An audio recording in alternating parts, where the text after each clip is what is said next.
বিশ্ব পরিবেশ দিবসে আজ রাজধানীর বিভিন্ন শিক্ষা প্রতিষ্ঠানে শোভাযাত্রা ও বৃক্ষরোপণ সহ নানা কর্মসূচি আয়োজন করা হয়।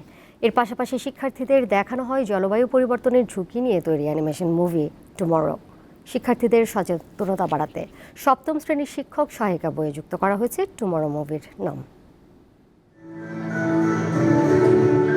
৫ জুন বিশ্বের সব দেশে পালিত হয় বিশ্ব পরিবেশ দিবস।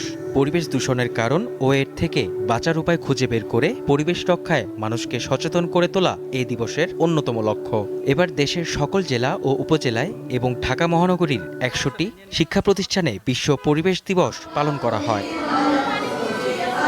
এরই অংশ হিসেবে রাজধানীর BIT school, Udayan school, BIAM school, Nalanda ও বিসিআইসি স্কুলে দিবসটি ঘিরে আয়োজন করা হয় শোভাযাত্রা, বৃক্ষরোপণ, বিতর্ক প্রতিযোগিতা, সচেতনতামূলক গান ও শিক্ষণীয় অ্যানিমেশন মুভি টুমরোর প্রদর্শন।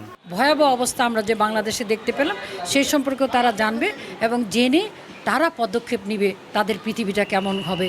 কলকারখানার যে বর্জ্য সেগুলো, মানুষের বর্জ্য, এগুলো সব মিলে মিশে একাকার অবস্থা, সব কিছু মিলে আমরা নানাভাবে পরিবেশকে দূষিত করে ফেলছি। শিক্ষকদের মতে এই মুভি দেখে শিক্ষার্থীরা জলবায়ুর নেতিবাচক পরিবর্তনের ফলে সৃষ্ট ভয়াবহ পরিবেশ বিপর্যয় সম্পর্কে সচেতন হতে পারবে। আমরা বইয়ে যা পড়েছি তথ্য অনুযায়ী এরকম একটা ধারণা এসেছিল, কিন্তু এত সুন্দরভাবে উপস্থাপনা আমাদের কাছে কখনো করা হয়নি।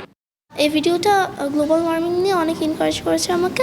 গ্লোবাল ওয়ার্মিং আমাদেরকে স্টপ করা উচিত। আর্থ হচ্ছে গ্রিন এফেক্টের জন্য অনেক পলিউটেড হয়ে যাচ্ছে। পাঠ্য বই থেকে তাত্ত্বিক জ্ঞান অর্জন করলেও পরিবেশ দূষণের কারণে কি কি ক্ষতি হতে পারে তার ধারণা দিচ্ছে অ্যানিমেশন মুভি টুমরো। এটি দেখে নিজেরা সচেতন হওয়ার পাশাপাশি দেশের সর্বস্তরের মানুষকে সচেতন করতে চায় ক্ষুদে শিক্ষার্থীরা। মেহেদী হাসান, দীপ্ত সংবাদ, ঢাকা।